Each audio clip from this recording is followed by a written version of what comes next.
Hello friends, welcome back to our channel mums daily. ഇന്ന് ഞാൻ വന്നിരിക്കുന്നത് 5 മിനിറ്റിനകത്ത് ഉണ്ടാക്കിയെടുക്കാൻ പറ്റുന്ന ഒരു സൂപ്പർ സ്നാക്കിൻ്റെ റെസിപ്പി ആയിട്ടാണ്. പഴവും മുട്ടയൊക്കെ വെച്ചിട്ടാണ് നമ്മൾ ഈ സ്നാക്ക് ഉണ്ടാക്കുന്നത്. കുഞ്ഞുങ്ങൾക്കും വലിയവർക്കൊക്കെ ഒരുപോലെ കഴിക്കാൻ പറ്റുന്ന ഒരു സ്നാക്കാണ്. അപ്പോൾ നമുക്ക് നോക്കാം എങ്ങനെയാണ് അത് ഉണ്ടാക്കുന്നതെന്ന്. അപ്പോൾ അതിനായിട്ട് ഞാനിവിടെ 4 ബ്രെഡാണ് എടുത്തിരിക്കുന്നത്. അപ്പോൾ നമുക്ക് വീറ്റ് ബ്രെഡോ വൈറ്റ് ബ്രെഡോ എന്ത് വേണമെങ്കിലും എടുക്കാം. ഞാനിവിടെ വൈറ്റ് ബ്രെഡാണ് എടുത്തിരിക്കുന്നത്. ഇനി നമുക്കിതിൻ്റെ ക്രസ്റ്റ്, അതായത് ആ ഒരു ബ്രൗൺ കളറുള്ള ഭാഗമെല്ലാം നമുക്കിതൊന്ന് മുറിച്ച് മാറ്റണം. അപ്പോൾ ആദ്യം ഞാനൊന്ന് മുറിച്ച് മാറ്റുന്നുണ്ട്.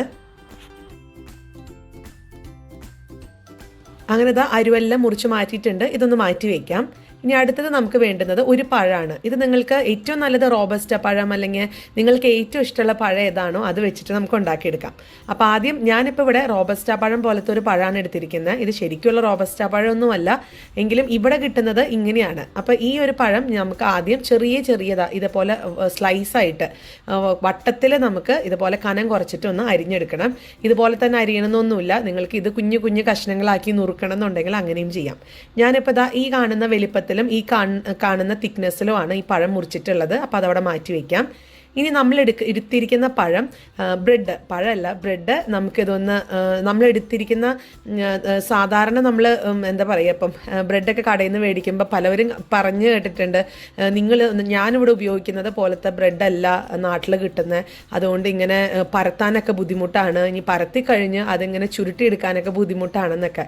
അപ്പോൾ എനിക്ക് തോന്നുന്നു ബ്രെഡ് എടുക്കുമ്പോൾ ഫ്രഷ് ആയിട്ടുള്ള ബ്രെഡ് എടുക്കാൻ നോക്കുക. അതായത് ഒരു 1, 2, 3 ദിവസമൊക്കെ ആണെങ്കിൽ കുഴപ്പമില്ല. ഒത്തിരി പഴക്കം വന്നിട്ടുള്ള ബ്രെഡൊക്കെ എടുക്കുമ്പോഴാണ് നമ്മുടെ ആ ഒരു കറക്റ്റായിട്ട് ഇതൊന്നും നമുക്ക് റോൾ ചെയ്യാൻ പറ്റാതെ വരുന്നത്. അപ്പോൾ ഇനി ആദ്യം ചെയ്യേണ്ടത്, ഞാനൊരു ബ്രെഡ് എടുത്തിട്ടുണ്ട്. അതൊരു നമ്മുടെ ചപ്പാത്തിക്കൊക്കെ നമ്മൾ കുഴയ്ക്കുന്ന അല്ലെങ്കിൽ നമ്മൾ പരത്തുന്ന റോളറില്ലേ, ആ റോളർ വെച്ചിട്ടാണ് ഞാനിതൊന്ന് റോൾ ചെയ്തെടുത്തിട്ടുണ്ട്. അപ്പോൾ നമ്മുടെ ബ്രെഡ് നന്നായിട്ടൊന്ന് കനം കുറഞ്ഞു വരും. അപ്പോൾ അങ്ങനെ വന്നിട്ടുണ്ട്. ഇനി ഞാൻ ഇതിൻ്റെ മേലെ നട്ടല്ല അല്ലെങ്കിൽ ന്യൂട്ടല്ല, എങ്ങനെ വേണമെങ്കിലും നമുക്ക് വിളിക്കാം. ഞാൻ നട്ടല്ല എന്ന് പറയുമ്പോൾ കുറേ പേര് തിരുത്തി പറയും, ചേച്ചി നട്ടല്ലല്ല അത് ന്യൂട്ടല്ലയാണ്. ആക്ച്വലി നമ്മൾ UK ആക്സെൻറ്റിലൊക്കെ പറയുവാണെങ്കിൽ നട്ടല്ല എന്നും, അമേരിക്കനിലാണ് നമ്മൾ ന്യൂട്ടല്ല എന്ന് പറയാം കേട്ടോ. എന്താണെങ്കിലും രണ്ടും ഒന്ന് തന്നെയാണ്.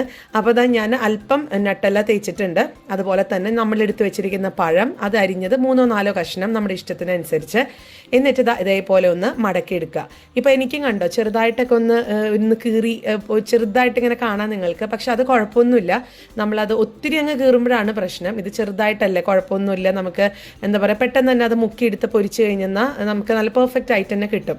ഇനി ചെയ്യാനുള്ളത് അല്പം വെള്ളം, ഇത് സാധാ വെള്ളമാണ്, അതൊന്ന് നമുക്ക് അറ്റത്തൊന്ന് തേച്ച് കൊടുത്ത് ഇതുപോലെ ഒന്ന് ഒട്ടിച്ചെടുക്കുക. അങ്ങനെ അതാ നമ്മുടെ ഈ റോൾ ഇവിടെ റെഡി ആയിട്ടുണ്ട്.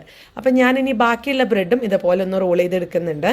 ഇനി മറ്റൊരു കാര്യം, നമുക്ക് ഈ ചപ്പാത്തിക്കൊക്കെ നമ്മൾ പരത്തുന്ന റോളർ തന്നെ വേണമെന്ന് ഒരു നിർബന്ധമില്ല. നമുക്കൊരു ചില്ല് ഗ്ലാസ് എടുത്തിട്ട്, ഒരു നീളമുള്ള ചില്ല് ഗ്ലാസ് എടുത്തിട്ട് അത് വെച്ചിട്ടാണെങ്കിൽ നമുക്കിതിങ്ങനെ റോൾ ചെയ്തെടുത്തെന്നാലും നല്ല കനം കുറച്ചിട്ട് കിട്ടും കേട്ടോ. ഇതിപ്പോൾ ഞാൻ രണ്ടാമത് റോൾ ചെയ്യുന്ന ബ്രെഡാണ്. ഇത് നല്ല പെർഫെക്റ്റ് ആയിട്ട് വന്നു.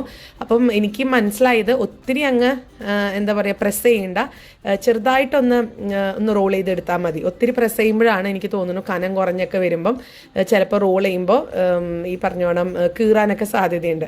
അപ്പോൾ ഇപ്പം ഞാൻ തേച്ച് കൊടുക്കുന്നത് നട്ടല് തന്നെയാണ്. അത് എന്തുകൊണ്ടാണ് അതിങ്ങനെ ഇരിക്കണേന്നുള്ളത് ഞാൻ പിന്നീട് പറയാം. അതെന്താണെന്ന് വെച്ചാൽ ഈ ഒരു അതിപ്പോൾ തന്നെ പറഞ്ഞേക്കാം, ഒന്നുമില്ല, ഞങ്ങൾ എടുത്തിരിക്കുന്ന നട്ടല്ലയുടെ ബോട്ടിൽ ഏകദേശം അല്ല, മിക്കതും തീർന്നു. അതിനകത്തുള്ള അവസാന ഭാഗം വെച്ചിട്ടാണ് ഞാൻ ഈ ഒരു സ്നാക്ക് ഉണ്ടാക്കുന്നത്. കാരണം എനിക്ക് ആ ഒരു ചുമ്മാ വേസ്റ്റ് ആക്കണ്ടല്ലോ എന്ന് ഓർത്തിട്ടാണ് ഞാൻ അത് വെച്ചിട്ട് കുഞ്ഞുങ്ങൾക്ക് ഒരു 4 ബ്രെഡിൽ ഈ സ്നാക്ക് ഉണ്ടാക്കി കൊടുക്കുന്നത് കേട്ടോ. അപ്പോൾ ഇനി നമുക്ക് ചെയ്യാനുള്ളത് ബാക്കിയുള്ളതും ഇതുപോലെ ഒന്ന് റോൾ ചെയ്തെടുക്കുക എന്നുള്ളതാണ്. അങ്ങനെ നമ്മുടെ 4 ബ്രെഡും ഞാൻ ഇതുപോലെ റോൾ ചെയ്ത് ഒരു പാത്രത്തിൽ മാറ്റി വെച്ചിട്ടുണ്ട്. ഇനി നമുക്കൊരു മിക്സ് തയ്യാറാക്കണം. അതിനായിട്ട് ഒരു ബൗൾ എടുക്കുക. ഇതിനകത്തോട്ട് 2 മുട്ട പൊട്ടിച്ചൊഴിക്കുന്നുണ്ട്. നിങ്ങൾക്ക് ഇഷ്ടത്തിനനുസരിച്ച് കേട്ടോ, അതിപ്പം ഒരു മുട്ട എടുക്കണമെന്നുണ്ടെങ്കിൽ അങ്ങനെ എടുക്കാം, കൂടുതൽ പാല് ചേർക്കണമെങ്കിൽ അങ്ങനെയും ചേർക്കാം. ഞാനിപ്പോൾ ഇവിടെ 2 മുട്ടയാണ് പൊട്ടിച്ചൊഴിക്കുന്നത്. മുട്ടയുടെ മഞ്ഞയും വെള്ളയും നമുക്ക് എടുക്കണം. പിന്നെ ഇതിനകത്തോട്ട് വേണ്ടുന്നത് പാലാണ്. ഇത് തിളപ്പിച്ച് ചൂടാറിയിട്ടുള്ള പാല്, ഒരു 4 ടേബിൾ സ്പൂൺ പാല് ഞാൻ ചേർത്ത് കൊടുത്തിട്ടുണ്ട്. പഞ്ചസാര നമ്മുടെ ആവശ്യത്തിന്, മധുരത്തിന് ആവശ്യമായിട്ടുള്ളത് ചേർത്ത് കൊടുക്കാം. അടുത്തത് ചേർക്കുന്നത് ഞാനിവിടെ ഒരു ഏലക്കയുടെ കുരു ചേർക്കുന്നുണ്ട്. അത് ചതച്ചിട്ടോ അങ്ങനെ തന്നെ ചേർക്കാം. ഇനി ഏലക്ക ഇപ്പം ആ ഒരു ഫ്ലേവർ ഇഷ്ടമില്ലാത്തവർക്ക് വാനില എസൻസ് ആണെങ്കിലും അങ്ങനെയും ചേർത്ത് കൊടുക്കാം.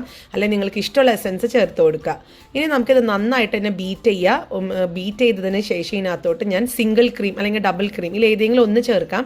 ഞാൻ ഇന്നിവിടെ ഡബിൾ ക്രീം ചേർക്കുന്നുണ്ട്. ഏകദേശം ഒരു ടേബിൾ സ്പൂൺ ക്രീം ചേർത്ത് കൊടുക്കുക. ഈ ഡബിൾ ക്രീം എന്ന് പറയുന്നത് തന്നെയാണ് ഫ്രഷ് ക്രീം കേട്ടോ. അപ്പോൾ അതും ചേർത്ത് കൊടുക്കുന്നുണ്ട്. പക്ഷെ ഓപ്ഷണലാണ്, വേണമെങ്കിൽ ചേർക്കാം. അതും കൂടെ ചേർക്കുമ്പോൾ നല്ല ടേസ്റ്റാണ് ഈ ഒരു ബ്രെഡ് കഴിക്കാനായിട്ട്. അപ്പം നമ്മുടെ മാവ് റെഡി ആയിട്ടുണ്ട്. ഇനി മറ്റൊരു കൊച്ചു കാര്യം കൂടെ ചെയ്യാനുണ്ട്. ഒരു ബൗൾ എടുക്കുക. അതിനകത്തോട്ട് ഒരു ടേബിൾ സ്പൂൺ അല്ലെങ്കിൽ ഒരു 3/4 ടേബിൾ സ്പൂൺ തരിതരികളോട് കൂടിയിട്ടുള്ള പഞ്ചസാര ചേർത്ത് കൊടുക്കുക. പിന്നെ വേണ്ടുന്നത് സിന്നമൺ പൗഡറാണ്. അതായത് കറുവാപ്പട്ട ഒന്ന് വറുത്തിട്ടൊന്ന് പൊടിച്ചെടുത്തതാണ് ഈ സിന്നമൺ പൗഡർ. അതൊരു 3-4 നുള്ള് ചേർത്ത് കൊടുക്കുക. എന്നിട്ട് ഇത് രണ്ടും കൂടെ ഒന്ന് മിക്സ് ചെയ്യുക. ഇതും ഓപ്ഷണലാണ് കേട്ടോ. ഞാൻ എല്ലാ ഓപ്ഷണൽ എന്ന് പറയുന്നത് ഇനിയിപ്പോൾ ഇത് ഇല്ലാത്തത് കൊണ്ട് നിങ്ങൾ ചെയ്യാതിരിക്കരുത് എന്ന് വെച്ചിട്ടാണ്. ഇത് അല്ലാതെ തന്നെ ടേസ്റ്റ് തന്നെയാണ്. ഇനി നമുക്ക് ചെയ്യാനുള്ളത് ഇതൊന്ന് റോസ്റ്റ് ചെയ്ത് അല്ലെങ്കിൽ ഒന്ന് ടോസ്റ്റ് ചെയ്തെടുക്കുക എന്നുള്ളതാണ്. അപ്പോൾ അതിനായിട്ടൊരു പാൻ അടുപ്പത്ത് വെക്കുക. അതിനകത്തോട്ട് ഞാനിപ്പോൾ ബട്ടറാണ് ചേർത്ത് കൊടുത്തിരിക്കുന്നത്. അപ്പോൾ ബട്ടർ ഒന്ന് മെൽറ്റായിട്ട് വരട്ടെ. ബട്ടറിൽ തന്നെ ചെയ്യുന്നതൊന്നുമില്ല, നിങ്ങളുടെ കയ്യിൽ ഓയിൽ വെച്ചിട്ട് സൺഫ്ലവർ ഓയിൽ വെച്ചിട്ടും ചെയ്തെടുക്കാം.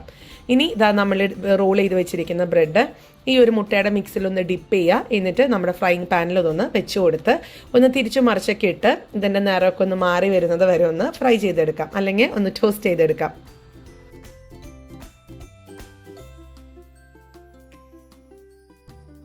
അങ്ങനെ നമ്മുടെ ഈ ഒരു സ്നാക്കിൻ്റെ എല്ലാ സൈഡും ഒരുപോലെ കളറൊക്കെ മാറി നന്നായിട്ട് മുരിഞ്ഞൊക്കെ വന്നിട്ടുണ്ട്. ഈ ഒരു സമയത്ത് നമുക്ക് എടുത്ത് ഫ്ലെയിം ഓഫ് ചെയ്യാം. എന്നിട്ട് ഇതൊരു സെർവിങ് പ്ലേറ്റിനകത്തോട്ടൊന്ന് മാറ്റി വയ്ക്കാം. ഇനി ഒരു കൊച്ചു കാര്യം കൂടെ ചെയ്യാനുണ്ട്. അപ്പോൾ അതിന് മുൻപ് ഇങ്ങനെയാണ് കേട്ടോ നമ്മുടെ ഈ ഒരു സ്നാക്ക് ഇരിക്കുന്നത്. ഇതിൻ്റെ ഫില്ലിംഗ് ഒക്കെ സൂപ്പർ ടേസ്റ്റാണ്. ഇനി ചെയ്യാനുള്ളത് ഇതേപോലെ നമ്മൾ തയ്യാറാക്കി വെച്ചിരിക്കുന്ന പഞ്ചസാര കറുവപ്പട്ട പൊടിച്ചതിലൊക്കെ ഒന്ന് പുരട്ടി ഒക്കെ എടുക്കുക. എന്നിട്ട് നമുക്കത് സെർവ് ചെയ്യാനായിട്ട് വെക്കാം. ഇനി ലാസ്റ്റത്തെ ഒരു കാര്യമാണ്, ഞാനൊരു ഡെക്കറേഷനൊക്കെ വേണ്ടി ചെയ്തേ ഉള്ളൂ. അല്പം ചോക്ലേറ്റ് സോസ് ഇതിൻ്റെ മേലൊന്ന് ഒഴിച്ചു കൊടുക്കുന്നുണ്ട്. ഇത് വേണമെന്നൊന്നുമില്ല, ഇവിടെ കുഞ്ഞുങ്ങൾക്ക് ചോക്ലേറ്റ് സോസ് ഇഷ്ടമായതുകൊണ്ട് അല്ലെങ്കിൽ സിറപ്പ് ഇഷ്ടമായതുകൊണ്ട് ചേർത്ത് കൊടുത്തതേ ഉള്ളൂ. അപ്പോൾ ചൂടോടുകൂടെ നമ്മൾ ചൂടുള്ള ആ ഒരു സ്നാക്കിൽ ഒഴിച്ചതുകൊണ്ടാണ് ഈ ഒരു ചോക്ലേറ്റ് സിറപ്പ് പെട്ടെന്ന് സ്പ്രെഡ് ആയിട്ടുള്ളത് കേട്ടോ. അപ്പോൾ എന്താണെങ്കിലും എല്ലാവരും ട്രൈ ചെയ്ത് നോക്കുക. വളരെ ജ്യൂസിയും വളരെ ടേസ്റ്റി ആയിട്ടുള്ളൊരു സ്നാക്കാണ്. തീർച്ചയായിട്ടും നിങ്ങൾക്ക് ഇഷ്ടപ്പെട്ട് കഴിഞ്ഞാൽ ലൈക്ക് ചെയ്യാനും ഷെയർ ചെയ്യാനും കമൻറ്റ് ചെയ്യാനൊന്നും മറക്കരുത്. അതുപോലെ നമ്മുടെ ഈ ചാനൽ ആദ്യമായിട്ടാണ് കാണുന്നതെങ്കിൽ സബ്സ്ക്രൈബ് ചെയ്യാനും മറക്കരുത്. അപ്പോൾ അടുത്തൊരു വീഡിയോ ആയിട്ട് നമുക്ക് ഉടനെ കാണാം. അൻറ്റിൽ ദെൻ ബൈ.